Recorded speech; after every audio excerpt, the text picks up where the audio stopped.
Right, I'm going to get my piece ready to paint. Mark out where the painting needs to start on mine. Let's put it back together. And I'm actually going to elevate mine up. It's a little bit low on the floor there to work with, but also it makes it easier for you to see what I'm doing. So, let's do that. Obviously this is a bit of a luxury to have. Not everybody's going to have one of these. You could pop it on a low table, your piece. If you need to get a little bit higher up so you can work on it more easily. There you go. That's a bit better up there, isn't it?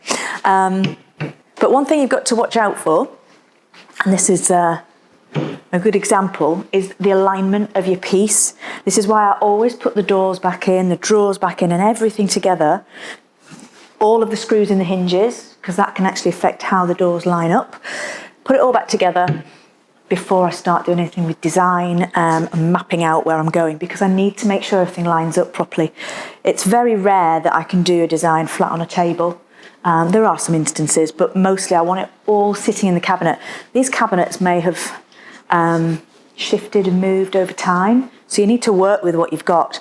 Also be really aware of the floor that you're working on, because that can actually affect how doors hang and whether they open, whether they sort of can fit together. So you can see that mine are actually a little bit off, but if you move the top of the cabinet, now it's a bit difficult because it's on a base and it's sort of shoring it up a bit, but if I move it on the floor, you'll find that they do actually line up as the cabinet sort of plays in the corners. So it's just something to be really aware of and make sure you get things lined up as best you can. Now I'm actually going to have to masking tape those closed just so that I can do the work I need to do to get the design on there. Now I'm just doing the very starting stages of the outline of my design so that I can get the paint down. I'll come on to masking tape design and the techniques, much more detail in that module.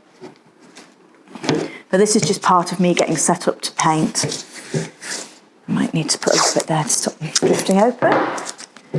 And surprisingly, even a door that's slightly ajar like that can throw the geometric lines off, so they need to be flush. These are all things that I've learned along the way, where I've made the mistakes. So one to watch out for. Now what I need to do is get the symmetry down for the shape that's going to be on the front of the cabinet. So what I'll do, I'm going to use a T-square. I find these really useful for getting straight lines and lining things up across the cabinet. And then I'm just using a bit of dressmaker's chalk to mark my points of reference. And what I need to do is to create chevrons going across and then going up at the other side. So it's sort of an asymmetric design, but there is symmetry in it.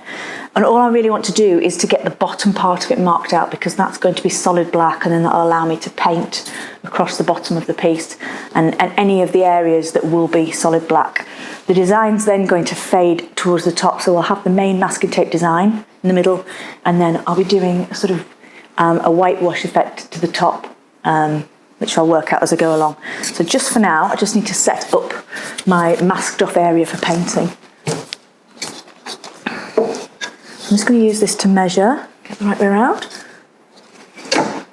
and find, now my paint, just looking at my design on my image, only comes up to about here, and then just tips over onto that drawer there. So I'm going to find the centre point here. I can actually do that. Just draw that down there.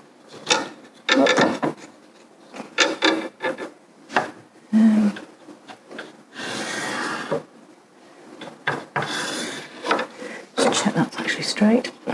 It's not straight. There we go.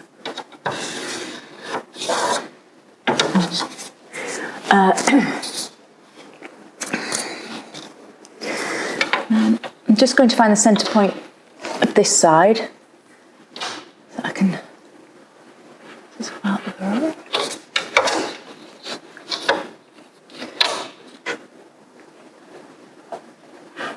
So I'm just finding the centre point between those two lines, and the same on the other side.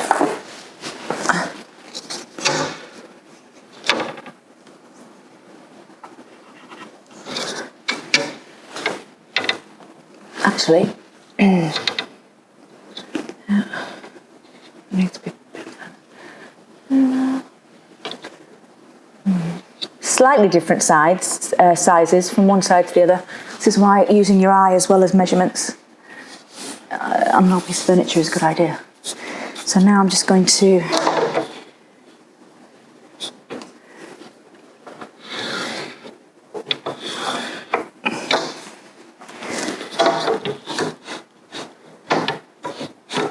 just lining up those points that I've marked to give myself a straight line up the drawers.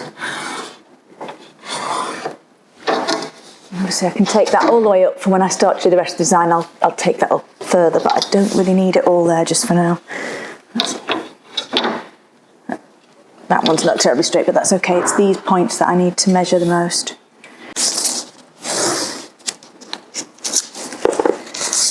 And then mark it on the other side so that I can paint below it. That'll be solid black then. Let's just...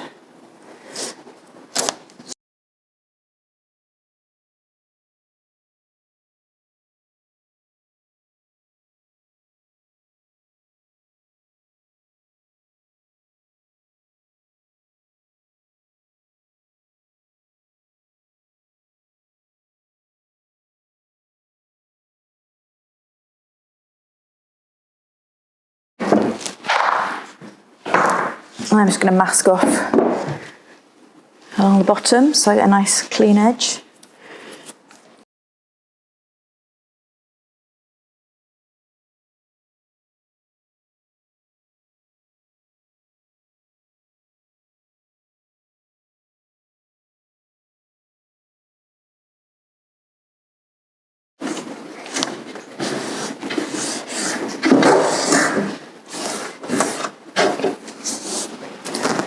Okay, we're ready to paint now.